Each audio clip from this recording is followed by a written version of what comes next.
Muy buenas tardes Estela, ¿cómo estás? Bien, día de hoy vamos Hola, a hablar. profe. Hola Estela, ¿cómo andas? Tanto tiempo. Vos me acompañás en todas, así que gracias. Les decía que íbamos a hablar del juego, ¿sí? Que el juego es fundamental para lo que es el desarrollo infantil, ¿sí? Combina todo lo que es fantasías, pensamientos, y según Freud, acuérdense que el juego permite convertir todo lo que son las experiencias displacenteras en lo que son objetos de recuerdo y todo lo que es elaboración, digamos, anímica, y es un medio para él de privilegio para procesar todo lo que son, digamos, los traumas, ¿sí? Por eso es tan importante el juego en lo que es el espacio también terapéutico, ¿sí? Ya si hablamos en esto del contexto terapéutico, el juego facilita todo lo que es la creación de enlaces, ¿sí? La apropiación también de eventos, la reorganización de todas lo que son las huellas anémicas, y jugar en realidad no solamente refleja todo lo que es a nivel de la estructuración psíquica, sino que contribuye a lo que es el desarrollo del niño, ¿sí? Por eso mismo, como yo les coloqué ahí, jugar es un derecho de la infancia y los adultos somos los que tenemos que valer por su cumplimiento en toda y cada uno de los niños y las niñas, ¿sí? El juego, en realidad, ¿qué les permite? Asumir otros roles, les permite transformar el espacio en un gran escenario de juego y también liberar el tiempo. Sí, es un derecho, es una forma de socialización, de transmisión, de recreación de la cultura. El juego también promueve todo lo que es el desarrollo emocional, el desarrollo psicológico, cognitivo, el desarrollo físico-motriz y lo que es el desarrollo, digamos, social. Bien, entonces tenemos diferentes tipos de juego, que es lo que vamos a ver ahora. Ahí también le había puesto la filmina de que el juego permite desarrollar la propia capacidad física y mental. Es una fuente de autoafirmación, de satisfacción y placer. Jugar significa ser activo y prepararse para la vida adulta, y sin duda una carencia importante de juego en la infancia ocasionará un desarrollo incorrecto e incompleto de la personalidad del niño, ¿sí? Tenemos todo lo que son las tipologías de juego, ¿sí? Que vamos a hablar de, sí, de eso ahora, en este momento. A ver, hay diferentes tipologías de juego. Tenemos todo lo que es los juegos, como dice ahí, de ejercicio, más que nada. Ahí estoy. Bien. Todo lo que son juegos de ejercicio, que consiste, como dice, básicamente en repetir una y otra vez una acción por simplemente el placer de los resultados que se obtienen de inmediato. ¿Sí? Bien. Luego tenemos todo lo que es juegos simbólicos, que son los que le permiten la representación de un objeto por otro. Son los juegos de imitación, más que nada a los adultos. Los juegos de ensamble, que son los que incluyen piezas para encajar, para ensamblar, para superponer, apilar o juntar. Y lo que son los juegos de reglas, ¿sí? Donde hay una serie de instrucciones, una serie de normas que todos los jugadores deben conocer, deben respetar para así poder jugarlo. Bien. Luego tenemos diferentes tipos de discapacidades, por eso vamos a hablar también de los diferentes tipos de juego. Tenemos discapacidad motora, que implica todo lo que son los trastornos óseos y musculares que llevan a dificultades en lo que es la movilidad. Discapacidad visual, que incluye diferentes problemas que conducen a distintos grados de discapacidad, donde puede haber ausencia total de la visión o una disminución. Estela, decime. Sí, profe, disculpe que la Sí. interrumpa. Le quería preguntar, este es el módulo 5 ya, ¿no es verdad? ¿O No, estamos en el módulo 4. módulo 4? Bien, Módulo 4. bien, Si bien. yo no me equivoco, Ujú. es el que dice acompañante terapéutico en la niñez y adolescencia. Ah, bien, bien, profe. ¿Bien? Sí, estaba media perdida. Sí, bien, Bien. muchísimas gracias. No, de nada. Bien. También discapacidad auditiva que comprende lo que es la hipoacusia leve hasta lo que sería, digamos, la sordera. Y luego tenemos discapacidad intelectual, que es la inteligencia y las capacidades que tienen para desenvolverse por debajo del nivel promedio que se manifiesta antes de los 18 años. ¿Sí? Entonces, les coloqué con respecto a la discapacidad auditiva, tenemos todo lo que son los juegos reglados, que serían los juegos que son menos accesibles para ellos, ¿sí? Porque requiere, como dice ahí, del lenguaje de la comunicación entre los jugadores. Bien, tienen todo lo que es dificultad en lo que es desarrollar el nivel cognitivo, porque ellos, su nivel cognitivo es mucho más lento, ¿sí? Con respecto al nivel de coordinación también es mucho menor y la dificultad para sustituir objetos, más que nada todo lo que son objetos simbólicos, ¿sí? Eh, También les coloqué ahí algunas características con respecto a esos juegos, es la estructura de su realidad de forma diferente y que también ellos tienen una evolución diferente con respecto a lo que es el juego y más que nada lo que son las características del mismo, ¿sí? Después vamos a estar hablando de un poco más de los diferentes tipos de juegos que hay, que se los nombré antes. Pero con respecto a esto de poder eh, buscar o encontrar una selección de juegos para los niños que tienen este tipo de discapacidad, tenemos todo lo que son los consejos para la selección y las sugerencias para adaptar esos diferentes tipos de juegos. ¿Sí? Con respecto a la selección, cuando uno por ahí tiene que ir a comprar, por decirlo de una manera, algún tipo de juguete, que tengan control de volumen, que por ahí tengan el tema de una salida opcional para los auriculares, para esos niños que por ahí tienen una discapacidad auditiva, tienes restos auditivos, tener otros efectos perceptibles, por ejemplo, imágenes, por ejemplo, colores, luces, vibraciones, ¿sí? Y evitar todo lo que es el acoplamiento, ¿sí? Que eso muchas veces por ahí sucede con algunos audífonos o con algunos tipos de artefactos que tenemos en el hogar.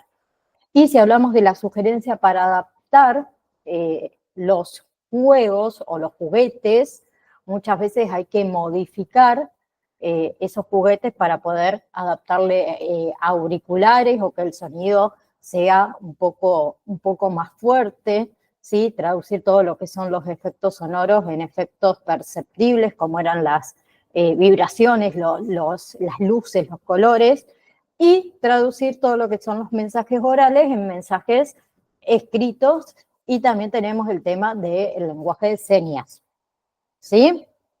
Por otro lado tenemos discapacidad motora, ¿sí? Que la dificultad que tiene es con respecto a los juegos y los juguetes, es con respecto al tema de juegos de ensamble, esos juegos de construcción donde uno tiene que apilar, que armar y demás, porque ellos tienen también esto de la dificultad del desplazamiento, ¿sí? Tienen una movilidad en segmentos corporales, todo lo que es la precisión del movimiento, la coordinación se le dificulta demasiado, ¿sí? Pero las características que tienen es que los juegos están acondicionados a esas capacidades de movimiento. Bien, generalmente los niños que tienen algún tipo de discapacidad motora requieren sí o sí de una asistencia, ¿sí? Una asistencia de un tercero para poder quizás jugar. Con respecto a los consejos y las sugerencias, que a la hora de seleccionar un juego, un juguete, que sea de manipulación accesible, que los botones sean fáciles de presionar, las piezas fáciles de encajar, por ejemplo, a ver las piezas de Lego, ¿sí? Vienen unas que son grandes, ¿no? Esas piecitas por ahí muy, muy pequeñitas, ¿sí? Con respecto a las estructuras que sean grandes, como le dije recién, también tener en cuenta esto del tema de el niño que está en silla de rueda, que se pueda desplazar fácilmente, que haya antideslizantes, que sea un juego que no requiera de rapidez, ¿sí? Que no requiera por ahí de movimientos simultáneos. Y con respecto a la sugerencia para la adaptación, por ahí fijar las bases de los juguetes a antideslizantes, por ahí engrosar piezas, ¿sí? Utilizar lo que es reposacabezas, ¿sí? O chalecos o cinturones para que ese niño pueda mantener la postura, ¿sí? También con respecto a los juegos, tenemos todo lo que son cuerdas para arrastres, ¿sí? Elementos que sean, o que tengan, mejor dicho, relieve para que se les sea mucho más fácil el agarre, y colocar un pulsador electrónico también es otra opción. Con respecto a la discapacidad visual, las dificultades que hay son el tema de los juegos reglados, ¿sí? Los temas de los juegos de construcción, ¿sí? Para ellos se le dificulta mucho a estos niños que tienen algún tipo de disminución visual, ¿sí? Las características que tienen estos niños es que ellos mayormente no se desplazan hacia los objetos, ¿sí? Son más tranquilos, más pasivos, ¿sí? Juegan más que nada a todo lo que son juegos más simples, más repetitivos, tienen falta de imaginación, tienen poco interés por los objetos y dificultad para comprender todo lo que son las nociones espaciales, los juegos simbólicos. Mayormente ellos requieren de también un adulto, ¿sí? Ellos necesitan que adquirir funciones a su propio ritmo, ¿sí? Necesitan una motivación para poder explorar todos esos juguetes, explicarles dónde están, cómo son, cuál es su forma, estimular la percepción de la textura, de los tamaños, ¿sí? Entonces, para los consejos, para lo que sería la selección de los juegos, tenemos que sean diseños fáciles, sencillos, que ellos puedan identificar muy fácil al tacto, objetos que sean fáciles de manipular, que tengan efectos sonoros, distintas texturas, colores vivos, ¿sí? Colores contrastantes, ahí está. Y que sean compactos y que no se desarmen, se desmonten muy fácil. Con respecto a las sugerencias en lo que sería adaptaciones, ¿sí? Si el juego tiene unas instrucciones o textos, traducirlo a lo que es el sistema braille, ¿sí? O el tema de la grabación de voz, ¿bien? O leérselos nosotros como adultos, incorporar todo lo que es sonido y textura, ¿sí? Con respecto a los juegos de mesa, colocar relieve, ¿sí? Colocarles el tema de la sujeción, el juego simbólico, también pegar todo lo que son las piezas para evitar que esas mismas se desmonten. Y con respecto a la discapacidad intelectual, las indicaciones de la edad de los juegos, acuérdense que siempre son orientativas, ¿sí? Seguramente han visto o han comprado alguna vez un juego que dice +3, +7, más. Es aproximadamente la edad, ¿sí? Pero en realidad los juegos deben ser elegidos en función a los gustos, en función a los intereses, en función a las características y las posibilidades de cada niño, ¿sí? No por la edad cronológica. Muchas veces también a mí, como mamá, me ha pasado de, ay, no le compro esto porque mi hija ya está grande. Y por ahí lo compras y a ella le encanta. ¿sí? Y no significa que porque tenga 10, 11 años no le va a gustar un juguete o un juego que dice para menos de 5, vamos a suponer, ¿sí? Las características que tienen o los niños con discapacidades intelectuales es que ellos reciben, procesan y organizan la información con dificultad y con lentitud, ¿sí? Y todo lo que son sus probabilidades y sus tiempos de respuesta son más limitados, ¿sí? Son más lentos. ¿Bien? ¿Cuál es la necesidad que tienen estos niños? Es favorecer todo lo que es el desarrollo cerebral, ¿sí?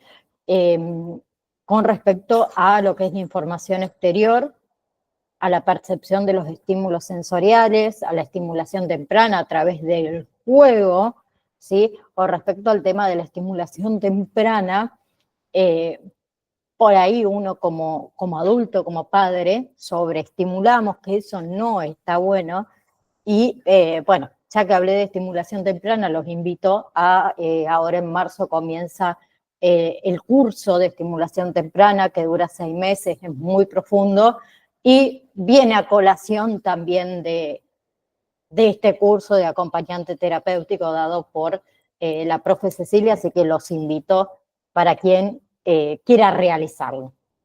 ¿Sí? Con respecto a los consejos para la selección, que esos juegos sean de fácil manejo, ¿sí? Para fomentar todo lo que es la autonomía, que tengan diseños sencillos, ¿sí? Que resulten atractivos para ellos, que sea de interés, que sean de respuesta rápida, que tengan, largas, perdón, que los juegos no requieran de un límite muy corto, ¿sí? Que no requiera niveles de concentración muy altos, niveles de razonamiento muy altos, y que si esos juegos o juguetes también, juegos más que nada, tienen reglas, ¿sí? Que esas reglas puedan adaptarse, ¿bien? A ciertos niveles por ahí cognitivos mucho más bajos. Yo siempre cuento lo mismo, el juego de la oca, ¿sí? Lo conocen todo, el del casillero que vas tirando daditos y demás. El juego de la oca, cada uno lo juega a su manera, le pone las reglas que quiera. Cuando yo lo jugaba con mi hija, que era más chica, inventamos las reglas, vamos a decirlo de esa manera. Cuando mi hija creció y empezamos a jugarlo realmente como se juega, ella me decía, no mami, pero así no se juega. Claro, porque yo le enseñé de otra manera a jugarlo para que podamos interactuar entre las dos. Después, leyendo las reglas, ella entendió que realmente las reglas eran según los niveles que estaban escritos en ese mismo juego. ¿Sí? Que eso también está bueno que nosotros por ahí podamos adaptar, ¿sí? Todas esas reglas. ¿Bien? Bien. Por otro lado, ahí me fui, ahí está, ahí volví. Por otro lado, teníamos todo lo que son los otros tipos de juegos. El juego, tenemos por ejemplo todo lo que son los juegos de presencia y ausencia, que también casi todo el mundo lo ha jugado con algún bebé, eso de taparnos la cara y preguntar dónde estamos y demás.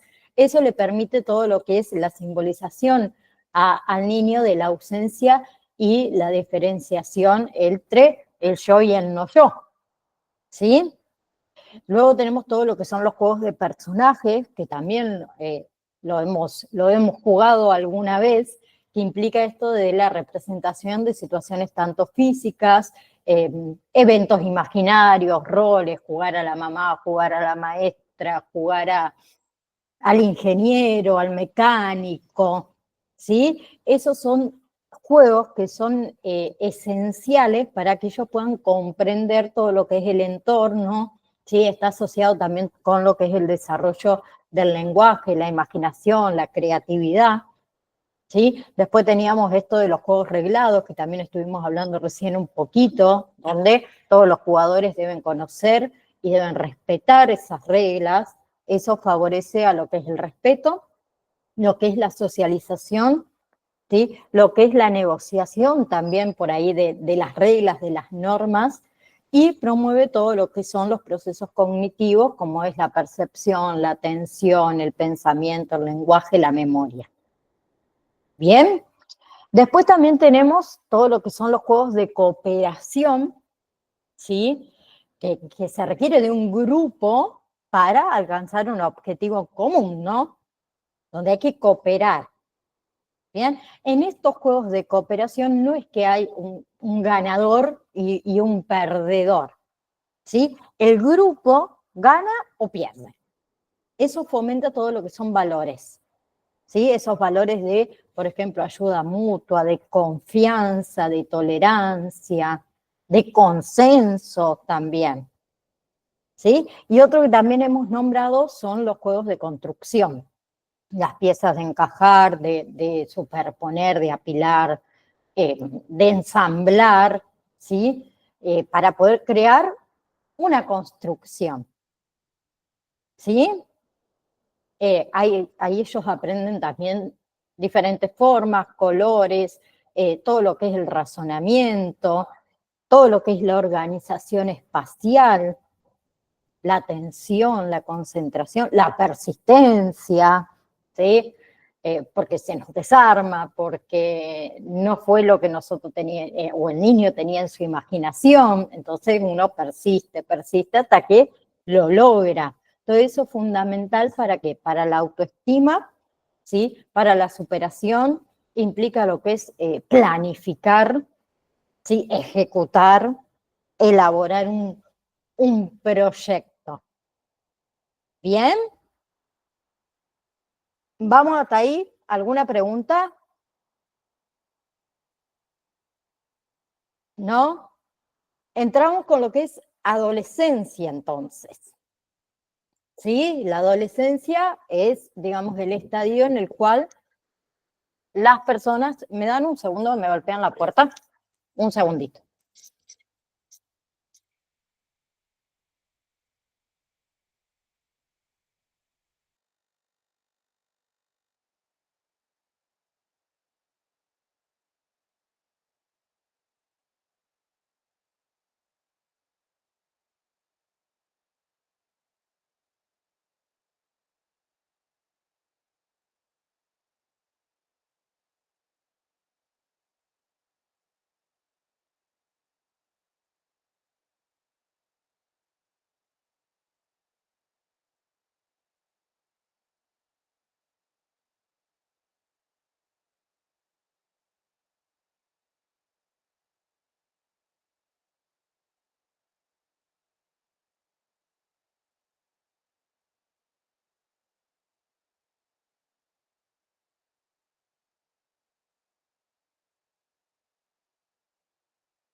Mil disculpas, perdón, ya regresé.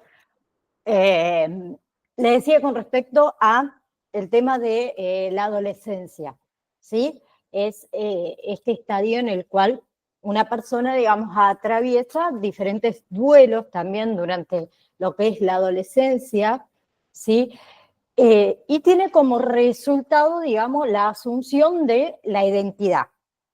Entonces, durante este periodo pueden surgir diferentes conflictos que por ahí requieren de la intervención del acompañante terapéutico, ¿sí? Algunos de esos conflictos serían, por ejemplo, problemas alimenticios, consumo de sustancias, etcétera, etcétera, que es lo que vamos a estar hablando el día de hoy, ¿sí? El acompañamiento terapéutico tanto en niños como en adolescentes, proporciona esto del seguimiento, de la asistencia cotidiana, ¿sí? En esos niños, esos adolescentes que por ahí necesitan un apoyo adicional en lo que es su desarrollo, ¿sí? ¿Qué hace el acompañante terapéutico? Ayuda a superar obstáculos, ¿sí? Ayuda a favorecer la integración, ayuda en lo que es el desenvolvimiento en actividades de aprendizaje, en la relación que tienen con sus pares y tienen con sus adultos, ¿sí? Bien, por eso vamos a estar hablando del tema de ciertas patologías en la adolescencia. Acuérdense que, como les dije antes, la adolescencia es una etapa de transición, es una etapa de conflictos, ¿sí? Por eso también por ahí se complica el diagnóstico de patologías, ¿bien? Pero hay, digamos, situaciones comunes que afectan a los adolescentes, como es la violencia, como es el consumo de sustancias, ¿sí? Como son los trastornos de alimentación, como es el suicidio también. Bien, a ver, ya que hablé del tema del suicidio, que después cuando veamos duelo también vamos a estar hablando un poco de esto. El suicidio es un problema grave, ¿sí? Entre los jóvenes, ¿sí? Es muy difícil encontrar rasgos comunes que se pueden explicar el comportamiento suicida, ¿sí? Hay algunos jóvenes que asumen riesgos compulsivos en busca de darle sentido a sus vidas, ¿sí? Hay otros que resignan a una vida sin ningún sentido aparente y se convierten en suicidas, ¿bien? Pero más allá de eso, tenemos el tema del trastorno de alimentación, que como les dije, el tema de suicidio lo vamos a tocar también más adelante, por eso no me explayo demasiado el día de hoy, con respecto al trastornos de la alimentación, ¿sí? Como la bulimia, como la anorexia, que en las últimas décadas, podemos decir, han aumentado bastante. Tenemos, por un lado, lo que es anorexia, ¿sí? Que los jóvenes con anorexia, ¿qué buscan? Controlarse a sí mismos, ser aceptados, ¿sí? Por eso siguen dietas restrictivas, ejercicios físicos extremos, ¿sí? Por eso los lleva a tener un peso muy por debajo, digamos, de lo recomendado. Bien, ellos tienen una distorsión de la imagen corporal que es muy común, mayormente se ven con sobrepeso, por más que estén sumamente delgados, ¿sí? Y la bulimia está caracterizada en realidad por ciclos, digamos, de ingesta compulsiva y métodos de expulsión, como es el vómito inducido, el abuso de laxantes, todo lo que son las dietas extremas, ¿sí? Mayormente esa ingesta compulsiva ocurre en soledad, ¿sí? Puede ser desencadenada por estrés, por tensión, ¿ok? Bien. Por otro lado, tenemos el tema del consumo de sustancias, ¿sí? Que ahí nuestro trabajo, ¿qué va a ser? Ayudar a tomar conciencia primero de la enfermedad y alentar a que no realice ese acto adictivo, ¿sí? También nuestra labor ahí va a ser que contener la ansiedad provocada por la abstinencia. Ustedes saben que cuando alguien abusa o hace uso de sustancias, una vez que se deja el consumo, viene el tema de la abstinencia, ¿sí? Que también en el módulo número 6 vamos a hablar en más profundidad de este tema. También otro trabajo, podemos decir, que tiene el acompañante terapéutico, es esto de generar nuevos hábitos saludables, ¿sí? Hacerle que ese adolescente observe esas consecuencias negativas con respecto a su adicción, ¿sí? Planificar actividades que le permita todo lo que es el desarrollo de un nuevo plan, de una nueva rutina diaria, favorecer en lo que es la modificación de la red social, que sea más saludable, y lo que sería por ahí, encontrar por ahí un espacio de esparcimiento y recreación de forma más saludable. ¿Sí? Bien. Para explayarme un poco más con respecto a el tema de los trastornos de alimentación, que yo le hablé de bulimia y de anorexia, con respecto a la bulimia, le había dicho que son episodios repetitivos de ingesta excesiva, ahora que le sigue estos diversos medios de compensación de peso, ¿sí? Pero hay dos tipos de bulimia que no se los nombré. Tenemos la de tipo purgativa y la de tipo no purgativa. ¿Sí? La de tipo purgativa es esto de la expulsión de la comida por medios químicos, o sea, enemas, laxantes, diuréticos, los vómitos autoinducidos, y de tipo no purgativa serían estos atracores que se alteran con periodos, podemos decir, de restricción de alimento y ejercicio físico extremo, intenso. ¿Sí? Algunas de las características que poseen los adolescentes que pasan por bulimia es que ellos mayormente son emocionalmente inestables, ¿sí? Que son impulsivos en muchas otras ocasiones, también pasan por periodos de depresión, ¿sí? Eh, son los que no muestran mucha tolerancia a lo que es la frustración, que le dan mucha relevancia a las opiniones de los otros, de los demás, la preocupación por su peso, por la silueta, ¿sí? Ustedes saben que hoy en día el tema de el bullying por el peso, la figura, está a la vuelta de la esquina en todo momento, ¿no? Y con respecto a la anorexia, ¿sí? Que es este rechazo sistemático del alimento, ¿sí? Las características que tienen los adolescentes es que suelen ser esos adolescentes que son perfeccionistas, que son obsesivos, que son inmaduros emocionalmente, ¿sí? Aquellos adolescentes que son altamente competitivos, inteligentes, dependientes de la familia, ¿sí? Esos adolescentes que tienen ese rechazo del crecimiento corporal y que obviamente son poco conscientes de el problema que está teniendo. Y el objetivo del acompañante terapéutico en los trastornos alimenticios es esto del seguimiento cercano de ese paciente, ¿sí? Debemos nosotros mantenernos siempre actualizados con las indicaciones, acuérdense, del equipo terapéutico, porque trabajamos en equipo, ¿sí? Cumplir los horarios, cumplir las tareas.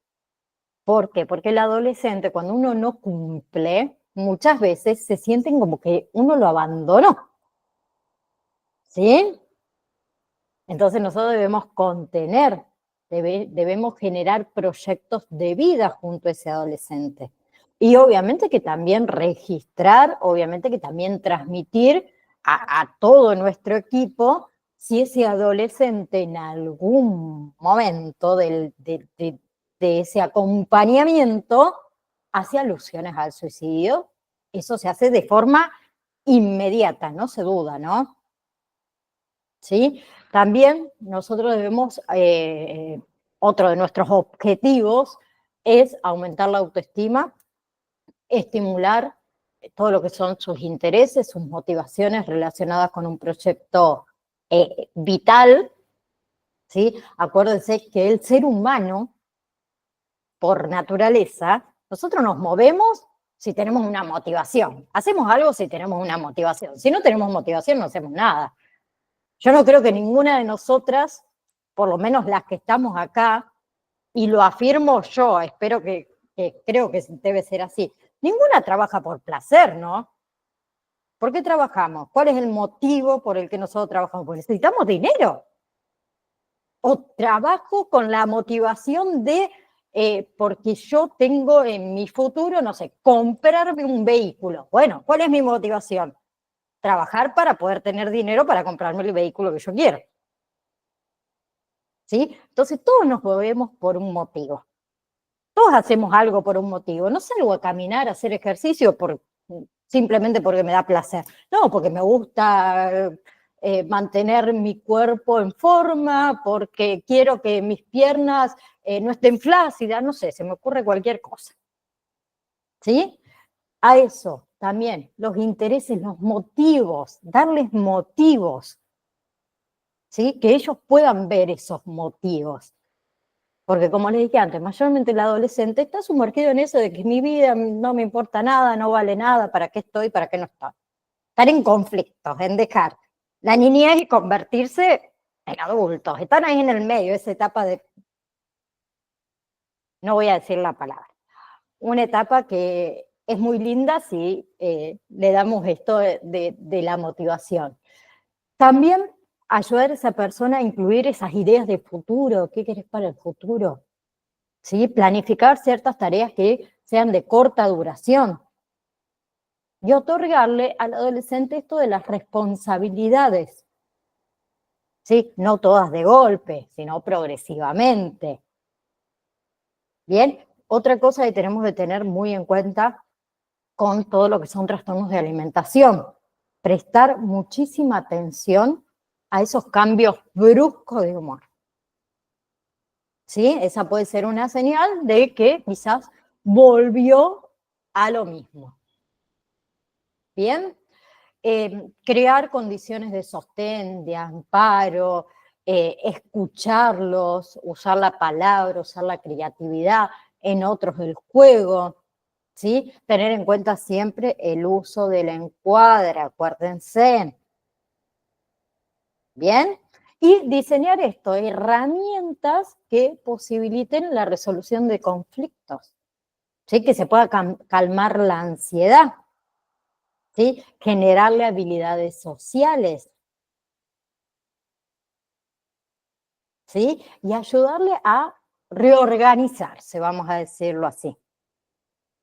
Ir trabajando sobre las prioridades de ese adolescente. ¿Bien? Y nosotros no tenemos que convencer, sino que en realidad tenemos que vencer con él o la paciente la lucha por el cuerpo. ¿Sí? Nosotros somos una herramienta para ellos. ¿Bien? Bien. Por otro lado, a ver, el acompañante terapéutico, ¿sí? Que va a abordar todas aquellas cuestiones que sean más pertinentes para lo que es su integración, su desenvolvimiento en todo lo que son actividades tendientes a el aprendizaje, favorecerle el vínculo con sus pares y con los adultos. También se puede mencionar esto de los 3 ámbitos para el desarrollo del acompañamiento, ¿sí? Tenemos diferentes ámbitos para el acompañamiento terapéutico. ¿Sabían?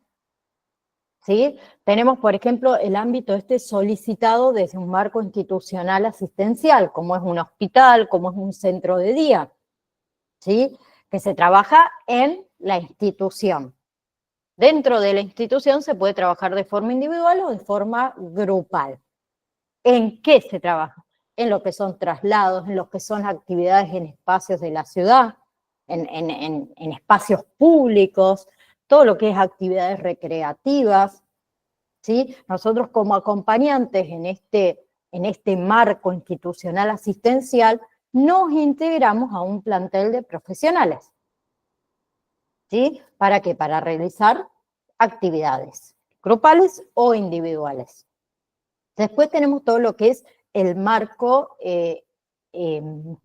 institucional asistencia, ¿sí? Por ejemplo, en lo que son los casos de autismo, ¿sí? O de aislamientos que padecen por ahí los niños o psicosis infantiles. Nuestra tarea, ¿cuál va a ser? ser de facilitador de ese vínculo con pares. ¿Sí? Bien, también muchas veces somos solicitados para actividades o para salidas, ¿sí? De una manera más puntual, en el caso de estos jóvenes por ahí que se encuentran internados, donde uno acompaña a que a realizar un trámite, a realizar una visita médica, una tarea, una salida recreativa, una visita a un familiar, a un amigo. Durante esos momentos, ¿sí? Nosotros podemos también abordar todo lo relacionado con la búsqueda de actividades, ¿sí? Obviamente que responda a sus gustos, a sus intereses. Muchas veces uno dice, ay, bueno, pero yo no soy una persona o un niñero o niñera que lo tengo que acompañar a la cita médica, las visitas y demás. No es solo acompañar, ¿sí? Sino que dentro de esos momentos nosotros podemos abordar ciertas cosas relacionadas con las actividades. ¿Sí? Otro ámbito es cuando no hay un ámbito institucional, ¿sí? Que son las intervenciones en lo que es el contexto, digamos, familiar. Bien, ahí tenemos todo lo que son actividades sociales y recreativas, ¿sí? Incluye traslados, incluye estas actividades desde la casa, desde el hogar, por ejemplo, un espacio público, somos contratados por la familia, ¿sí? Pero acuérdense que siempre estamos indicados por un terapeuta, ¿sí? El terapeuta es el que amplía el espacio y el tiempo de la tarea terapéutica que nosotros vamos a realizar. ¿Bien? En otro ámbito que somos muy llamados con respecto a niñez y adolescencia es en el ámbito educativo, ¿sí? Nosotros participamos de esta integración escolar en lo que son las escuelas comunes, ¿sí? Concurrimos entonces en horarios de clase, ¿bien? Donde nosotros nos articulamos con la dirección de ese instituto, de esa institución, con el equipo técnico, con la maestra, con el docente, ¿sí? Entonces nos incluimos en el acompañamiento en este horario escolar, ¿sí? ¿En qué apunta nuestro trabajo ahí? En que el niño, ¿sí?, sea integrado al grupo y también abordar todas estas cuestiones relacionadas con la posibilidad de aprendizaje. ¿Bien? Entonces, ¿en qué se indica el acompañante terapéutico con respecto a niñez y adolescencia? En todo lo que son, digamos, perturbaciones psíquicas graves de la infancia, ¿sí? En trastornos madurativos, en retrasos mentales, en fobias escolares severas muchas veces, en lo que es el fracaso reiterado, en lo que es la integración escolar, también muchas veces se requiere de un acompañante terapéutico. Cuando ese niño o ese adolescente tienen dificultades relevantes en la adaptación social, en el control de los impulsos, ¿sí? O cuando por ahí se tiene esa necesidad de asistencia física prácticamente constante, también podemos trabajar dentro del ámbito educativo. ¿Sí? Bien. Ahora, hasta ahí, ¿alguna pregunta? Porque cambiamos de tema. ¿No? Con respecto a niñez y adolescencia. Porque ahora entramos a lo que es discapacidad y diferentes patologías, igual algo de discapacidad estuvimos charlando, ¿sí? Pero antiguamente, a ver, se pensaba en la discapacidad como un déficit en alguna función de un individuo. Nosotros como acompañantes terapéuticos en realidad trabajamos potenciando las posibilidades de ese sujeto, fomentando su autonomía, ¿sí? Por eso también es necesario que nosotros orientemos un poco nuestro trabajo desde un modelo social de la discapacidad, en el cual esa falta, entre comillas, está puesta sobre la sociedad, sobre su dificultad para incluir la diversidad, no sobre la persona. Hoy nosotros hablamos mucho de diversidad, de inclusión, y no tenemos ni la menor idea de lo que significa cada una de esas palabras que nosotros nombramos, porque no seguimos nada de la etimología de la palabra, ¿sí? Y ahí vamos a hablar de síndrome de Down, de retraso mental, de parálisis cerebral, de déficit de atención, que todas tienen diferentes características, ¿sí? Pero, primero de todo, ¿qué es discapacidad? ¿Sí? Ustedes saben que el prefijo dis indica dificultad o distinción, ¿sí? Que el tema de la palabra discapacidad ha evolucionado a lo largo de toda la historia. Antes se llamaba persona discapacitada a esa persona que posee una capacidad distinta y que pone esto en manifiesto la posibilidad de desarrollar otras capacidades. En la actualidad, se habla de persona en situación de discapacidad. Persona en situación de discapacidad.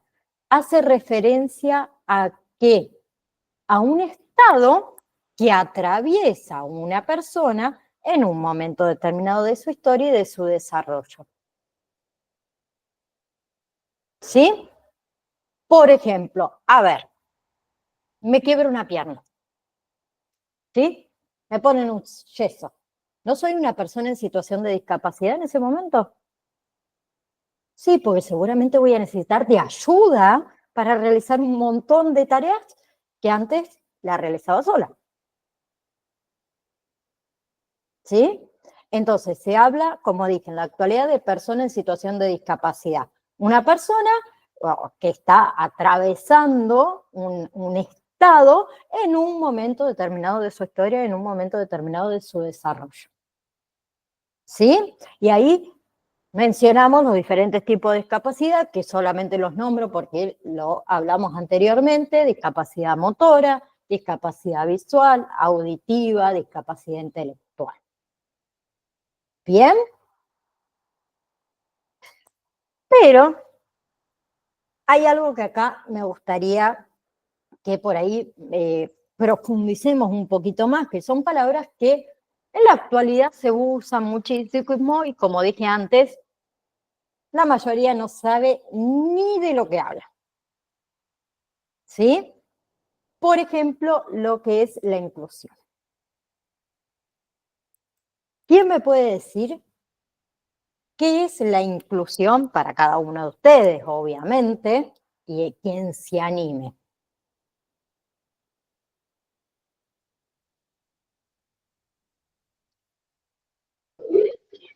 Darle oportunidades a las personas, o sea, sin importar las diferencias. Bien, Noé, me gusta. Gracias. Estela. Incluirlo en la sociedad es traerlo a que se asocien, ¿cómo le explico? Como que también se meten dentro de la sociedad de los otros niños, como que están compartiendo un poco más, incluirlo a las ideas y todo de lo demás, a los Bien. juegos. ¿Cómo lo incluimos? Ahora pregunto. ¿De qué manera? ¿De qué manera? Haciéndolos compartir cosas. ¿De otra manera? Podemos decir que podría ser brindando las herramientas necesarias para el pleno desarrollo. ¿Podría ser? Sí. Bien, bien. Gracias. A ver, el tema de la inclusión. Pongámonos a pensar en una persona en situación de discapacidad, ¿sí? Que es un individuo de derechos.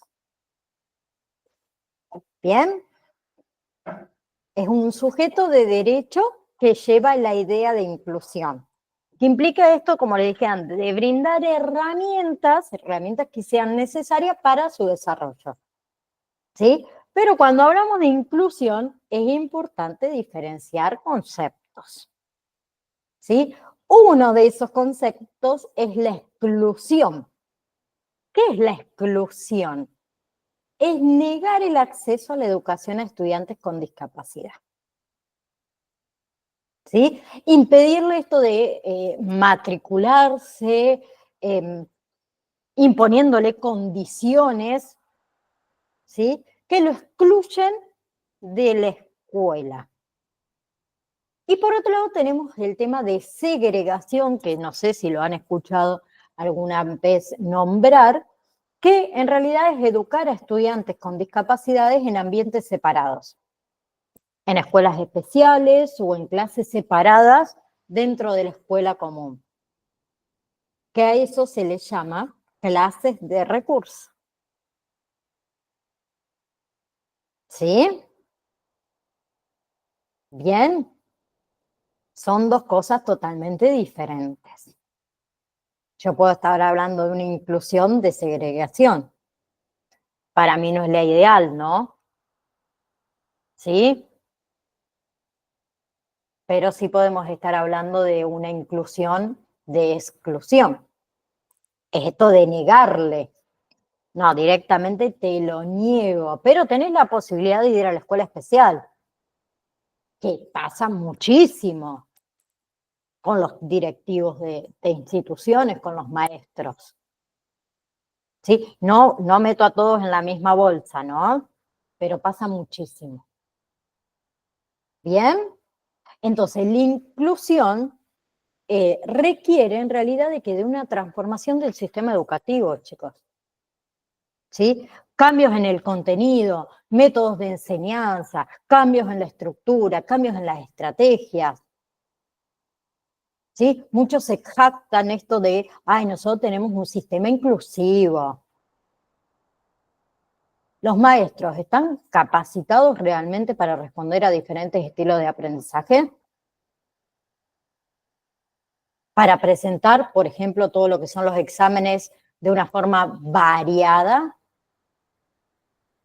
Sí existen recursos para las necesidades individuales de los alumnos, con el tema de los programas modificados, con el tema de los materiales adaptados. Pero ¿qué sucede muchas veces? Que el docente, el maestro, no está capacitado. ¿Sí? O ha pasado en el grado y en la escuela de mi hija, que la maestra le ha contestado a una madre de un niño que tiene discapacidades intelectuales, a mí no me pagan para eso. Quinto año, pasan a sexto. El año pasado la madre se cansó realmente porque está súper agotada, pobre mujer real, que directamente se fue a hablar al Ministerio de Educación. El lío que se armó en la escuela, porque ¿cómo la madre va a ir al Ministerio de Educación? Le dice, hace 5 años que vengo con lo mismo. Vino la psicoterapeuta, vinieron todo el personal que atiende a mi hijo y ustedes no hicieron nada. Pero, lamentablemente, la madre es una porque no fue a denunciar al Ministerio de Educación, pero no se hizo la inclusión.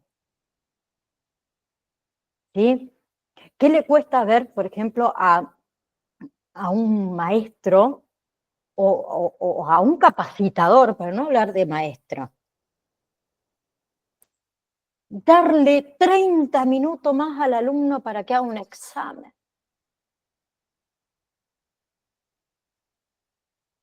Que un ejercicio de matemática lo haga a la manera que a él le parece mucho más fácil, no de la forma que ella te lo enseña.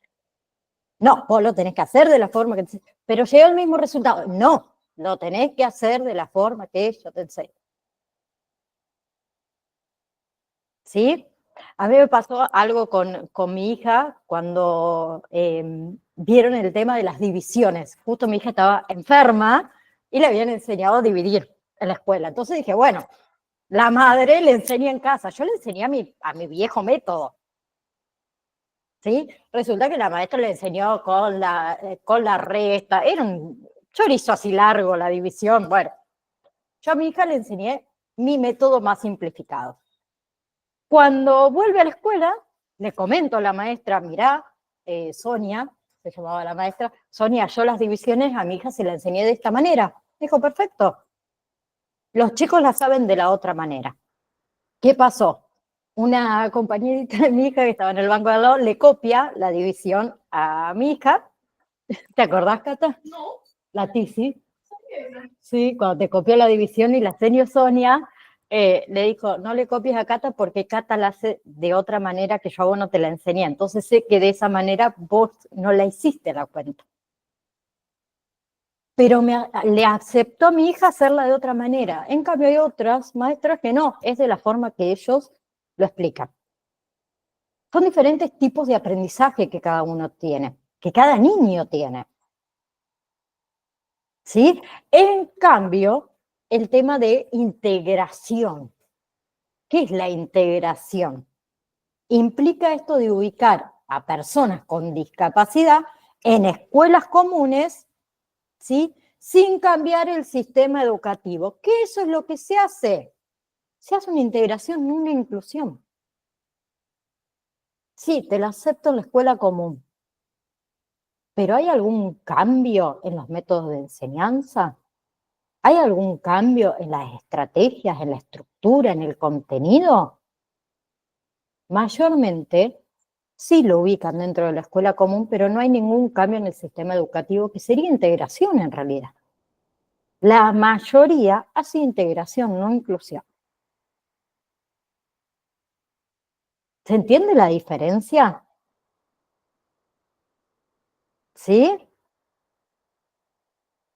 ¿Qué significa esto de la integración? Que el alumno con discapacidad, digamos, se coloca en una clase común, pero sin ningún tipo de apoyo individualizado. Porque el maestro no puede, porque el maestro no quiere responder a esas necesidades de aprendizaje. ¿Sí? La integración se centra más que nada en que en la adaptación del niño a la escuela, no al revés, de que la escuela se adapte al niño.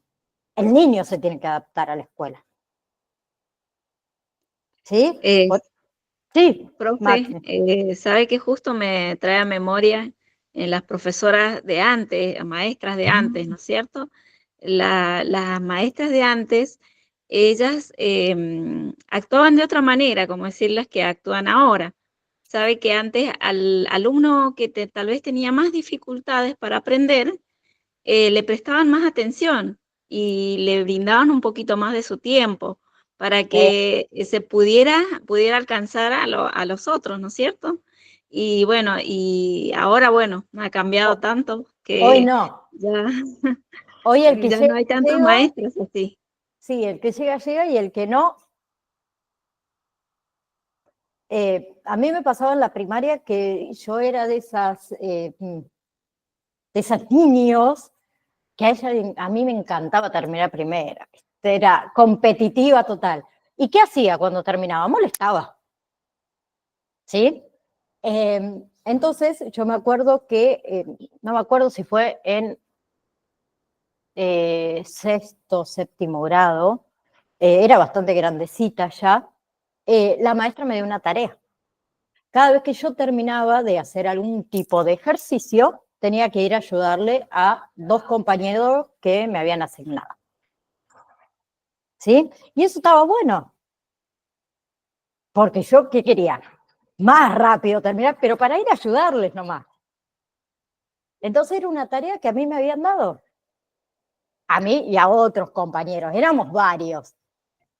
¿Sí? Pero como dice Máxima, ¿viste? Esas maestras eran las de antes. las de antes. Hoy en día, lamentablemente, no sé si es por falta de conocimiento, por falta de interés, realmente no lo sé, pero nos jactamos de muchas cosas y como sociedad nos falta un largo camino todavía por recorrer. Sabe ¿Bien? que Sí. yo creo que más falta de vocación, porque las maestras de antes eran maestras porque les encantaba enseñar, les gustaba que los niños aprendieran y bueno, y esa era una manera de sembrar su granito de arena, aquellas mujeres que estudiaban para enseñar a los niños. Creo que eso es lo que se ha borrado un poco ahora, que es la falta de vocación, que uno lo hacía por amor, porque le agradaba, le gustaba y lo hacían con tanto gozo y tanta alegría que hacían bien su trabajo, con excelencia. Con pasión. Por eso la clase próxima vamos a hablar de una gran diferencia que muchas veces también se confunde, el tema del acompañante terapéutico y el docente de apoyo a la inclusión. ¿Sí? Y después, bueno, charlamos un poquito del tema de las patologías que se las nombré, pero ustedes saben que lo hemos visto cuando hablamos del tema de la nosología, ¿sí? Pero también vamos a estar charlando y de las diferentes configuraciones de apoyo, todo lo que son adecuaciones curriculares, quiénes la tienen que hacer, quiénes no, que también eso está bastante confundido dentro de lo que es el ámbito escolar. ¿Sí? Todas estas necesidades educativas especiales que vamos a estar charlando la próxima clase. ¿Les parece? Bien, chicuelas, entonces les mando un saludo enorme a cada una de ustedes, ¿sí? Gracias por estar, Elvira, Estela, como siempre también, Máxima y Noelia. Nos estamos viendo la próxima clase, les mando un beso enorme. Chau, chau. Chao, profe.